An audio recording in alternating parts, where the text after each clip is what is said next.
Ladies and gentlemen, RosterWatch Nation, welcome back to the epic RosterWatch Podcast, brought to you by RosterWatch.com. My name is Alex Dunlap, and joining me today is a repeat guest on the show, one of the true legends, a man that just had to sit through a countdown that I did going into the thing where I started at 3, I went to 2, and then we had about 6 more seconds before we went live. He is a pro's pro. You know him so very well. He's Dave Richard. You can find him on Twitter at Dave Richard. He's, of course, the fantasy football guy over there at CBS Sports and the host of Fantasy Football Today that you can find on YouTube, streaming live in the mornings, and it's on all throughout the day to catch on demand various clips and things like that. And I couldn't get out of here without this introduction that there is going to be a fantasy football draft-a-thon on Wednesday the 30th, starting at 4 p.m. Eastern, with Dave Richard, all the guys over there at CBS Sports. They're going to have a bunch of guests talking strategy, talking sleepers, breakouts, busts. It's like buzzword after buzzword. We've made it back, Dave. We've made it back. It's redraft season. Ladies and gentlemen of the universe, it is an honor to be back on Roster Watch. Yeah, Dave, it's always so good to have you, brother. And it's been an interesting thing. It feels like, doesn't it feel like this last weekend was the weekend where everybody and their dog has started to talk about fantasy football again? Yeah. I mean, we do it all year. And so for us, it's just old hat, right? But it feels like now you're starting to get your neighbors calling you up. You're starting to get Bob from the cubicle down the hallway coming in saying like, hey, you got any cheat sheets? Like, who you looking at this year? Like, who's the sleeper quarterback? It feels like, man, it feels like the fantasy community always just engages right there at the 4th of July, right? But the general public, it feels like this last weekend is what I felt, man, just in my personal life. It's when preseason games are on TV and people are going out and they see preseason games. They see pro football on TV at their local sports bar or wherever else they go. And they start thinking, oh, football's back. Oh, man, I got to start getting ready for my fantasy league. And, this is when we start to get a lot more of the casuals, if you will, getting involved. But you know what, dude? Casuals deserve to win some fantasy leagues, too. Because I don't like it this way. I like it. And this was actually one of the first things I did when I started playing fantasy football and I wanted to win was pay attention year round. Because I used to be a casual. I mean, we're talking late 90s, before the internet was the internet. I would be focused on fantasy football 3 days before our draft. And then I would have a draft. And then my team would go like 4-9. And I'd miss the playoffs. And I'd say fantasy football is stupid. And then the year after, I couldn't wait to draft again. But I didn't pay any attention to it. And then one year, I was just like, you know what? I'm going to pay attention to everything that happens in the NFL during the offseason. Even made a spreadsheet and everything. And this was like the year 2000, maybe, Alex. Yeah. And I won a league. First time I won a league was 2000. And I've basically, I've started playing in more leagues since then. But it's been a long time since I haven't won a league. Now the goal is to try and win anywhere between 25 and 50% of all the leagues that I get into. And I pay attention to this stuff year round anyway. Might as well talk about it and be about it on the interwebs to help people do the same thing. So if you're a casual fantasy football manager, welcome back to the game. And if you lose this year, stick around during the offseason. It's going to help you win. Yeah, just don't turn out like sickos like us that are drafting best ball teams on February 20th. But anyway, all right. So look, you said the preseason, that's what's getting people fired up, man. It's getting the emotions riding high with everybody. They go to the sports bar, you hear football, you hear the intro music, you start thinking about it. But there are some things to take away from these preseason games, right? A lot of people will tune out once the starters get out and things like that. But there are usage trends that we can look at. And one of the interesting ones that I've kind of been thinking about and monitoring is in Jacksonville with the running back situation, with Tank Bigsby, the rookie out of Auburn, seeming to really kind of get a little bit of a spike here among a lot of content creators, which is presumably going to maybe lead to a spike in ADP. We're already seeing that a little bit over on Underdog and some of these hyper informed and reactive groups of drafters, right? It feels like Tank Bigsby's up like 7 to 10 spots over the course of the last week or so. And it's been because he's looked really good in these preseason games. My deal with that is that he's looked good because he's the first guy out there and he looks like he's the starter and stuff. But that's because they're just holding back Travis Etienne. And so people are talking about this like it's ultimately going to be a committee with him. And when I juxtapose that situation with the situation in Pittsburgh, where we've actually seen Najee Harris on the field, we've seen what that looks like with the starters platoon, how that split works. We've seen a little bit of Jaylen Warren up there creeping in on some third downs. It feels like the usage and the talk of the usage throughout the whole course of the offseason that maybe Jaylen Warren could be a little bit more involved. It feels like there could be some merit to that. And so we have these two guys, we had Cody last week at Steelers training camp, and he came back really singing Najee's praises and saying, but behind the scenes, they love him. And, he went so far as to say that this is his offense. If you talk to some of the people around the team, which goes a little bit against maybe the vibes I'm getting from what I've seen on the actual field. And I'm having I'm having a bit of trouble just differentiating between Travis Etienne and Najee Harris, who I prefer this year. Let's just say for the sake of these purposes, we'll say half point PPR. How do you stack those two players up? Well, first of all, I think Najee really comes down as a physical, grinding, volume-based, touchdown-dependent running back for fantasy. And when he really got going, I'll say the second half of last year really feels like the last 5 or 6 games, but it's more like a half. He was productive, scored a ton of touchdowns, had some good metrics. His foot was healthy. That offensive line was okay. It was starting to round into form. The offense still had the rookie quarterback in Kenny Pickett. Harris was averaging right around 15.5 PPR points per game. If he doesn't have that volume, and if he doesn't have those touchdowns, I don't see how he gets anywhere close to that number this coming year. And I think what we will see, and I'd be curious to hear Cody's take on what he saw from Kenny Pickett. And if he thinks that the Steelers are going to try and kind of use him as a game manager or actually let him kind of, spread his wings a little bit and let him throw. I think Pickett's looked great in the preseason. The reports out of training camp have been outstanding when it comes to Pickett, when it comes to George Pickens, Pat Freiermuth, even Allen Robinson got some love.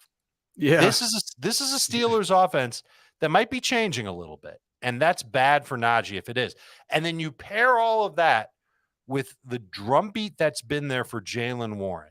Certainly a shiftier running back. Yeah. Looks like he got a little thicker in the lower body. Oh, yeah. And maybe somebody, you saw that too. Yeah. So that's good. I'm glad somebody else saw that because I haven't heard that from anybody else. Okay. I'm wondering if there's a path here where Jaylen Warren begins the year mainly as the passing downs back, but also potentially taking some rushing work away from Najee just because he's a little bit more explosive. And for those reasons, I'm going to pivot toward Etienne. And Etienne's kind of in that boat opposite of Najee Harris. He's not a great goal line guy. It would make sense if that's Tank Bigsby's role. But what he is somebody who got a lot of volume last year and is explosive as can be. And we know that Etienne is a terrific talent. We didn't really see him get a lot of work through the passing game, but we know that he can do it. He averaged 14.3 attempts per game, 2.6 targets per game from week 5 on. That was right around the time when the Jaguars coaching staff said enough of James Robinson, and they put it all on Etienne's plate. And as good as Bigsby's looked, and he's looked good, I've loved watching him in pass protection, Alex. I still think Etienne's going to be the main guy. I think his explosiveness is going to be hard to ignore. And you think about the makeup of that passing game. We're talking about Pittsburgh. Maybe they let Pickett spread his wings. Well, Trevor Lawrence is already soaring, and he's got some dudes running with him in that passing offense that makes things dangerous. No more stacked boxes for Travis Etienne. And maybe the carries when there are stacked boxes go to Bigsby or go to Dearness Johnson. So I look at Etienne as someone who, especially in half PPR and non-PPR, better shot at getting more yards than Najee. Just as good of a shot as staying healthy than Najee. And I don't think he's going to get replaced.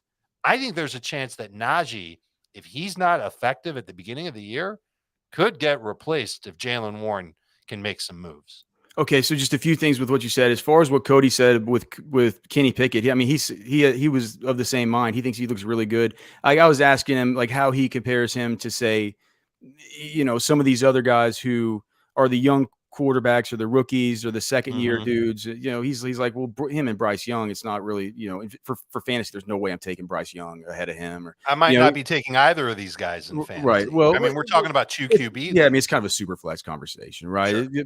But regardless, he said that Pickett would be the guy that he would prefer, certainly over like a Ritter or a Howell or another one of these like second year dudes. Yeah.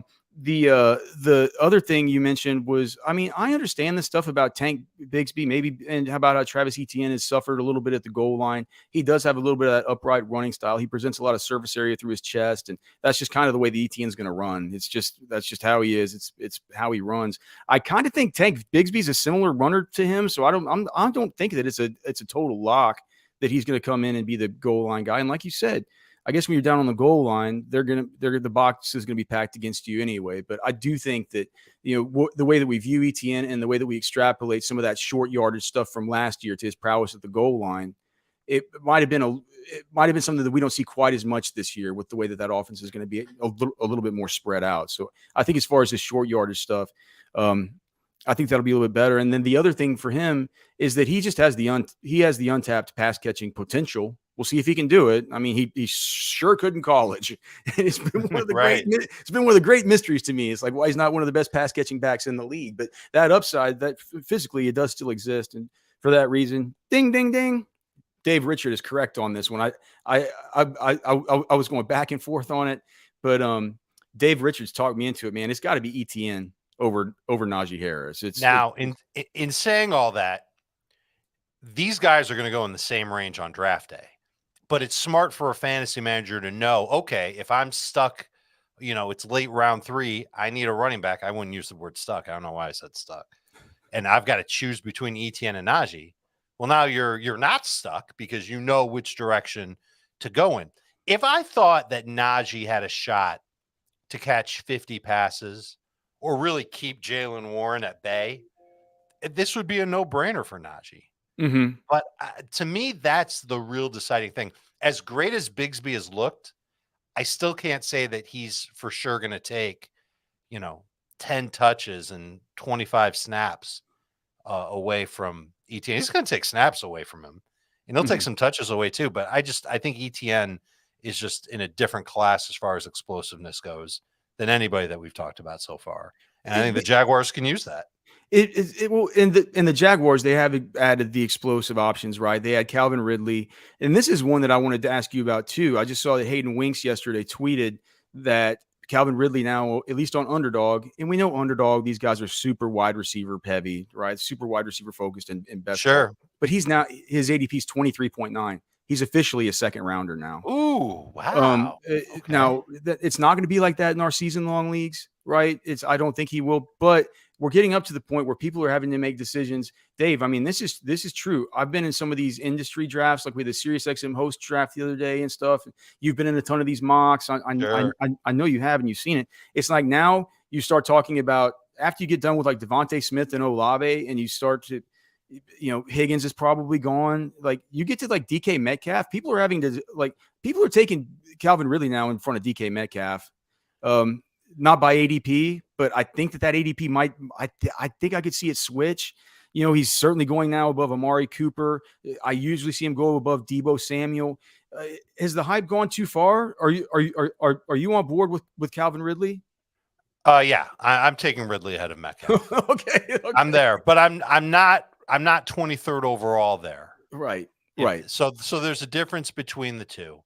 Look, I remember talking about it with my buddies here at CBS back during the offseason. This is one of those offseason conversations that we had where I was excited about Ridley, and I had Ridley ranked high, and I was told, well, we don't know how good he's going to be. We know that he's had a year out of football. How often do guys have a year out of football really come back and play well? And there's merit to those questions, but then you go to minicamp, and Calvin Ridley is dazzling in minicamp, and this dude has something to prove after sitting out for a year. And it's not like he sat on the couch for a year and ate Cheetos. He was working out. He was getting ready because he knew that he had a big comeback in him. Can he be as good as he was when he was in Atlanta? This is what worries me, Alex. I'm not sure he's going to get the opportunity to, because I did some digging on target per route run rates for wide receivers in Jacksonville and in Philadelphia under Doug Peterson. Okay. Last year in Jacksonville, no wide receiver with 100 or more routes had a higher target per route run rate than 21.5%. Now, what does that mean exactly? That means 1 out of every 5 or so routes that a receiver runs, he gets a target. And that's not bad. That's pretty average. It's fine. In Philadelphia, from 2016 to 2020, no wide receiver with 100 or more routes run had a higher target per route run rate than 21.6%. Same exact thing as what was in Philadelphia. They had tight ends that were taking a lot of work away in Philly. You know the names from back in the day. And then last year, Evan Engram had some decent target share in Jacksonville as well. And for example, Evan Engram's target per route run rate, I think he had just under 100 targets, 18.8%. So when Calvin Ridley was getting 9.5 targets in 2020 and 10.4 targets per game in 2021, those were target per route run rates over 25%. Okay. That's a big number. That means it's 1 out of every 4 routes run. So if Calvin's going to do that, that means that Doug Peterson's going to do something fundamentally different in his play calling that he's ever done before. Now, you might say to yourself, well, it's only 4%. That's not that big of a deal. No, I think that's do projections. That's the difference between 23rd overall and 30th overall. Yeah. Okay. So like if we knew, Alex, if we knew that Calvin Ridley was going to have a 25% target per route run rate, I think taking him in late round 2 is perfect. But since we don't know that, can't be sure of that, there's other weapons in that Jacksonville offense. We just got done talking about ETN. It makes me kind of pump the brakes a little bit on Ridley and putting him in that range. I think he's more of a mid round 3 type pick in full PPR. That's where I'm comfortable taking him. He's ahead of a lot of dudes too. I think he's got that 14. He's in that range where I think he could get between 14 and 15 PPR points per game. Clearly he's in shape. Clearly he's wowed everybody. The reports out of training camp and minicamp, like I said, have been outstanding. No one can stop talking about Ridley. There are targets to be had. Marvin Jones is gone. He left 81 targets behind. Zay Jones isn't getting 121 targets again this year. I think if you project Calvin Ridley for 120 targets, that's going to lead to a really good year for him, but not round 2 good. Yeah. Agreed on that. And you were talking about how the importance of these round 2, these round 3 picks we talked about earlier. If you're on the clock between, you need a running back, you're between Najee and ETN, the way that we would prefer as of now going there. I was in that same draft that I was talking about earlier when I was referencing, DK Metcalf and stuff going ahead of Ridley. In that same draft, I found myself in a position at the 303 where I started out Jamar Chase, Jalen Waddle, and then it came back to me. And on our cheat sheet, the cheat sheet told me to take Josh Jacobs, but both Josh Jacobs and Jonathan Taylor were both on the board. And it made me have this conversation with myself saying like, well, this is a tough click here for either of these guys. I think the news has gotten a little bit better this morning with Josh Jacobs that he's returning to the team now. But between Jacobs and Jonathan Taylor, it feels like those are 2 guys that a lot of people in the second round are now saying like, I'm going to let somebody else sniff around these guys and make this decision with the various stigmas attached to them. Jacobs, it looks like he's looking up a little bit now. They're saying he's going to be back with the team, but once he gets back, he still got to pass his physical. He still has to sign his franchise tag. Like there's stuff that needs to happen, right? With Jonathan Taylor, well, now he's actually back with the team. That stuff's at least worked out on the business end, but he's getting treatments on the same ankle. And I wonder if that's just him sandbagging, whether it's JT is going to be JT this year. Feels like there's a lot of question marks with these guys. If you're in that spot where both of these guys fall to you in the 3rd round, maybe you've taken 2 wide receivers early. It makes all the sense in the world to get a potential stud running back there in the 3rd. Which way do you go? I go Jacobs. Okay. I don't really think twice about it. They are back-to-back in my running back rankings, but I feel a lot better. I think Jacobs' situation can play out in a very predictable way. He's mad. He's angry. He doesn't want to be a part of training camp. Training camp ends. as of this recording, there's 3 weeks before the Raiders play a football game. How much time does Josh Jacobs really need? Assuming that he hasn't been sitting on his couch eating Cheetos for the last couple of months. If he's in shape, he'll get in there and he'll get used to things. Hopefully he won't strain any soft tissues and he'll be okay. And then the question becomes, can he repeat what he did last year? Because last year was an absolute outlier year for him, both in terms of attempts per game, he averaged 20 of those, PPR points per game, 19.3. It's about 5 points per game higher than he's ever had before in his career. And so he's got that floor of 14 PPR points. That's where he lived from 1920 to 1921, or 2019 to 2021, excuse me.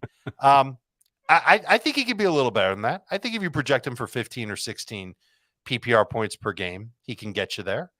But I worry about him matching the same type of upside, especially if he's really late to reporting to Las Vegas. Like, is he showing up 5 days before week 1? Is he going to need a couple weeks of sharing with Zamir White before he can go out there and really perform? But yet that's still seemingly a more stable situation than what Jonathan Taylor's got going. I didn't love Taylor even before this holdout started. And it's not just because of the ankle injury. It's not just because that offensive line is a huge question mark. You know what it is, Alex. It's Anthony Richardson under center. It's a rookie quarterback. Defenses are going to have to play a certain type of way against him. And yes, I would expect that if Taylor's playing with Richardson, he'll have efficient numbers. But what's going to happen when they get inside the 5-yard line? Are you sure every carry is going to go to Jonathan Taylor? Or is it going to be a zone read fake and it's Anthony Richardson diving in for a touchdown? What about when they're on the 50-yard line and everybody's gearing up to stop Taylor and it's Richardson who pulls the ball out of Taylor's belly and takes off for a 25-yard gain? I'm worried about Jonathan Taylor losing production to the rookie quarterback who's a great runner and a suspect passer. Forget about the catches and the targets for Jonathan Taylor. He was never huge in that anyway. Now with Richardson there, I don't know how good 30 catches would be great. I would sign up for that right now, mainly because that would mean that Taylor's playing. I almost feel like if you take Taylor, like in the back of your mind, you have to like cross your fingers and pray to ye old fantasy gods that he gets traded. Because if he gets traded, the whole situation changes and he could end up being just he could hit his ceiling on a different team with a better offensive line without a quarterback that's going to take work away from him. His ceiling, as you know, is 2,000 total yards and like 18 touchdowns. He can't get there with Anthony Richardson.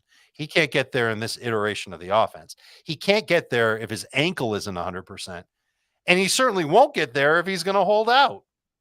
And then the whole calendar issue that we talked about with Jacobs, that applies to Taylor too. Hey, I think it's wonderful that he's traveling with the team to Philadelphia. Doesn't mean he's practicing. Doesn't mean he's back out there on the field. How long is he going to take to be ready to go for the season?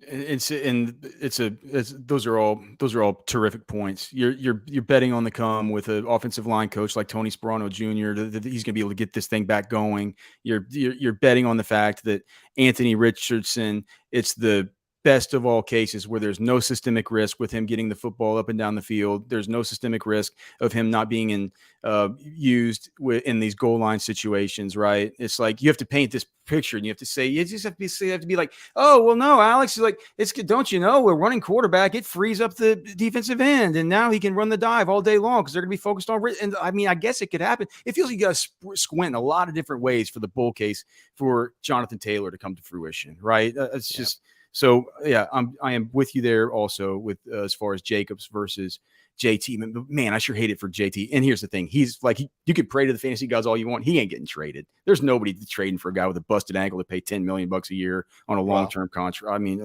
I don't think it's going to happen. I mean, unless the ankle really isn't busted, which who knows? We can't say for sure that it is or it isn't. If they would be the laughing stock of all of fantasy and NFL Twitter for trading for a running back and giving a big contract. Unless it's a team that's got a rookie, a quarterback on a rookie deal, and they can afford to give him call it a 3-year extension that makes him one of the top 5 highest paid. They do something that the Colts wouldn't do, and they get him for cheap. And that's the other side to it. Like, even if the Colts decided, okay, we're going to trade this guy, you really think they're going to give him away for a 4th round pick? No, yeah, right. No, I mean, they're going to want a lot for Jonathan Taylor. Yeah, for sure. It feels like Jonathan Taylor clearly slipping a little bit. We talked about this yesterday on was it yesterday or maybe Saturday on Sirius, and I'm dying to hear your thoughts on this because Javonte Williams, we're going to see an ADP rise out of him just because of the fact that he's back. I mean, to me, he looks like Javonte. I'm sure you've watched back the snaps from the preseason game on was that Saturday night. Yep. They had envisioned him. I guess they played the starters for like 20, 25 snaps. He played for about half of those. But when he was in there, he was utilized heavily, featured in the passing game.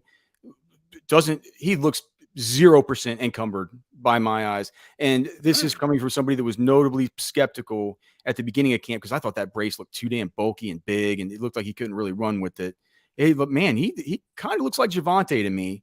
And if Javonte Williams is Javonte Williams, I mean, right now his ADP, if you just look at Fantasy Pros, which takes the consensus across all y'all's, I think the CBS, ESPN, NFL.com, any place where people are drafting right now, right? Mm-hmm. So it's his ADP right now is at running back 28.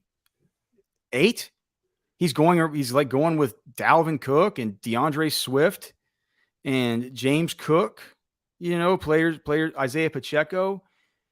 As you move up a little bit with these ADPs, you get into the world of like J.K. Dobbins, James Conner, Alexander Madison, Cam Akers, then kind of into this Alvin Kamara, Rashad White, Miles Sanders tier, right? Mm-hmm. And then from there, you go up to like the Ken Walkers, the Dameon Pierce. Like, my question is, I feel like his ADP is going to go up, Javonte's. And I'd like to think about where the ball is going to be at the end of this thing, where the ball's moving or where the puck's moving, I think is the phrase, right? You want to know where the puck's moving. I don't watch much. It's a phrase now. Okay, but if we look at where the puck's moving, right? Like, where's it going to land with Javonte? Do you think he's going to end up in this same kind of Ken Walker, this sort of Ken Walker, Miles Sanders, Dameon Pierce type area, or is that thinking too much into this?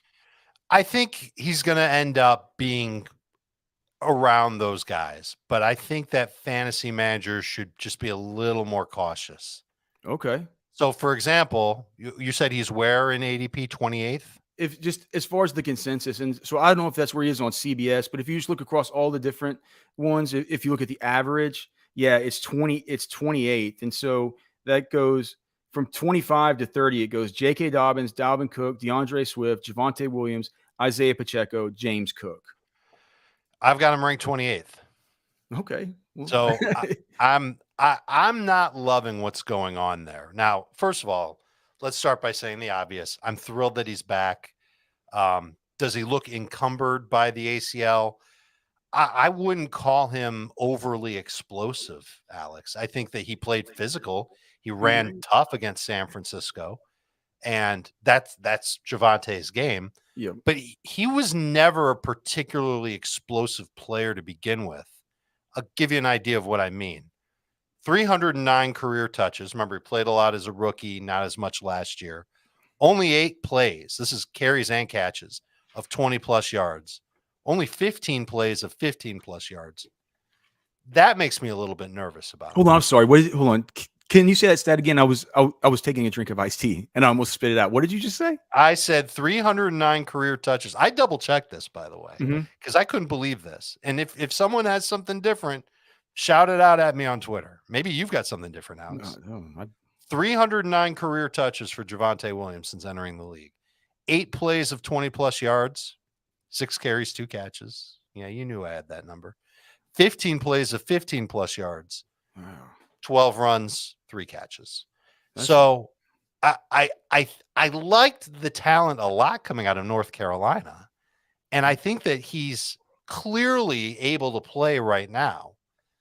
Will he be in a situation where he's going to routinely get over 15 touches a game and have some breakaway runs when he really, it's been like 5% of his career touches when he's actually been fairly explosive. Coming off of an ACL, that makes me nervous. I'm also nervous about what Samaje Perine does being there. This is somebody, listen, Sean Payton inherited Javonte Williams. Sean Payton picked Samaje Perine, one of the first signings in free agency. Perine as a talent, is he a better runner than Javonte Williams? I don't think so. Is he a better receiver and potentially pass blocker than Javonte Williams? Yeah, he might be. That's always been a staple of Sean Payton's offenses, is utilizing the running backs. And we saw that. This is actually a good thing that we saw in their preseason game. The 5 targets to Javonte Williams. One of them was, Russ under pressure, and he flipped it to him. I think Stidham threw him a screen, and it was like poorly blocked, something like that. But they get their running backs. Sean Payton likes to get his running backs involved in the passing game. Those two might combine to take I got to think about doing the math here. What's 30% of 600? Is that 180? We got to go a little lower than that. 30% of 600. So yeah, it's like, just under 200. I don't think they're getting that many targets combined, but they might be splitting 130, 140 targets between the two of them. That's Sean Payton's track record. That's a lot. That is a lot, but it's not all going to one guy. And Perine's the guy that's profiled a little bit better as a pass catcher, in my opinion, than Javonte. So I'm worried about Javonte. I'm worried about him getting, touchdowns and 100-yard games and all the things that we love in fantasy. And I'd rather risk it with a bunch of other running backs that I think have potential to settle in as quality number 2 running backs, if not top 12 running backs by the time we get to the end of the season. And the topper to all this is that offensive line has not looked good through their first 2 preseason games. I know it hasn't been great throughout training camp, especially the guards and center. And that's something that would concern me about Williams, Perine, Russ, Judy, the whole gang in Denver. That's almost something that you took for granted in New Orleans when Sean Payton was there. He always had a great offensive line. That was one of the secrets to Drew Brees' success. Now, I don't know if that's there. Might be there eventually, but I think that holds back Javonte Williams. And so I'm probably going to be the guy that lets other people take Javonte Williams in round 6. And if I can get him in round 7, and if I need a number 3 running back, I'll take him. Well, there you have it. So, I mean, it feels like there's a growing sense of buzz on Javonte Williams, and that's why you have Dave Richard. He's here to talk you off the ledge in case you're trying to get too far out over your skis. And I do agree with that offensive line stuff, man. I can't believe that Dalton Reisner is a guy that they just let go. Like I think he's still sitting out there right now. I can't believe there wasn't more talk about him whenever the Cowboys were doing their negotiations with Zach Martin. Some kind of backup plan. But regardless, Dave, I've kept you too long already, brother. I have 2 more questions to ask, but go for it. Before I do, I just wanted to make sure that everybody's following Dave on Twitter. It is at Dave Richard. Of course, you can hear him on Fantasy Football Today. That's every morning on YouTube. You can just search for it there. It plays throughout the whole course of the day. And then also make sure to set the calendars for Wednesday, August 30th, 4 p.m. Eastern. You can't miss it. It's going to be a fantasy draft-a-thon, a complete extravaganza. Dave's going to be jumping out of a cake. There's going to be confetti, kazoos, like. Did you say cake, Alex? It sounds good, right? Sounds good right about now. Yeah, man. Dave's gonna hop out of there and be like your fantasy Santa Claus. So make sure Santa Claus jumping out of a cake, helping you win your gifts, fantasy right? league. Come to bear gifts. I actually would love to do that, Alex. I don't know if I can. You want to pass it on to the creative team there? I think I should. Okay. All right. Here are the big 2 questions. These are the ones that everybody cares most about. Okay. So here they go. Number 1, one player that you are absolutely sure is going to smash at their current ADP, just like your guy this year. Who is it? Tony Pollard. Dallas Cowboys. Love it. Lead running back. Ezekiel Elliott ain't walking through that door anymore, Alex. Nope. They've got 2 decent running backs that can work behind him. Rico Dowdle and Malik Davis in that short yardage role, if they wanted to do that. Yeah. I don't think they do. And Deuce Vaughn is fun. Make no mistake about it. But I don't think he's going to get a ton of work either. Well, Dave, don't you think that I just had an idea in my head. it's almost like Deuce Vaughn is the perfect complement if you're wanting to get the Tony Pollard volume. Because here's the thing, Deuce Vaughn's good enough to he is legit. I don't care. He's so small. I've been dealing with this the whole it's time almost at a good K-State. It's like every single time that you underestimate Deuce Vaughn, he comes and kicks you in the teeth. It's just the way it happens. And he's good enough to where he can actually take some of those carries. Like he can play, he can hold up, right? And but he's not going to bite into a major part of them. So it's just that kind of the perfect little Goldilocks area, right, for Tony Pollard, because it isn't like a Zeke comes in or a Leonard Fournette or somebody like this comes in who has the capability to really take a lot away from him. It's like as long as he stays healthy, it feels like he's going to have just enough help there from a guy like Deuce to be able to, keep himself from getting 2-2-2 run down, but enough to, kind of guarantee us that volume that we're expecting for a big year from Pollard. And it's not just volume, it's unreal explosiveness. He's such a great running back. He's up there with all the other guys that you love in fantasy football in terms of efficiency. And so let him rip. Might as well. That this is what the Cowboys have put themselves in. And so, yeah, what if Deuce Vaughn kind of took over what Pollard's role was 2 years ago when Zeke was healthy and playing and Pollard was mixing in? And I mean, I'd be fine with that. That we're talking about maybe 2 or 3 targets a game. Yeah. Couple 4 or 5 carries. carries a game. It's fine. A lot of those carries might be in the middle of the field. Yeah, why would they use Vaughn near the goal line? That sounds silly. Yeah. Again, I think Pollard's got a path to 250 plus touches. 50 of them can be catches, short yardage goal line roll, over 5 yards of carry, jumps out of a cake dressed as Santa, like everything that'll make fantasy managers go crazy. I have him in full PPR as my 11th overall player. And that's so cool, Dave. I can't agree with you enough. And I'll say this one thing. I don't understand. I feel like everybody who I respect, who I talk to about this, is all like everybody's super on Pollard. And I don't understand it. He's not a consensus first round pick at this point. I really don't. He's a great pick at the end of the first round or there at the turn. It's really, really crazy to me. Well, here's how you play this. If you're up in late round 1 and you're worried about Pollard making it back to you, but you see some good receivers that you think will make it back to you, take Pollard. Yeah. And if you're up in late round 1 and Pollard's there and Nick Chubb's there and Derrick Henry's going to be there, Josh Jacobs is there. This is it. Yep. But there's one wide receiver that you really, really want. Stephon Diggs made it to you. You take Diggs and you cross your fingers that Pollard makes it back to you in round 2. That's how you play it, for sure. All right, Dave. And so the other side of the coin here, one player who you're absolutely sure is going to be a bust, just a complete bust. This guy, if you draft him, it's a landmine. Look, Dave Richard is saying, if you do this, don't say that I didn't warn you.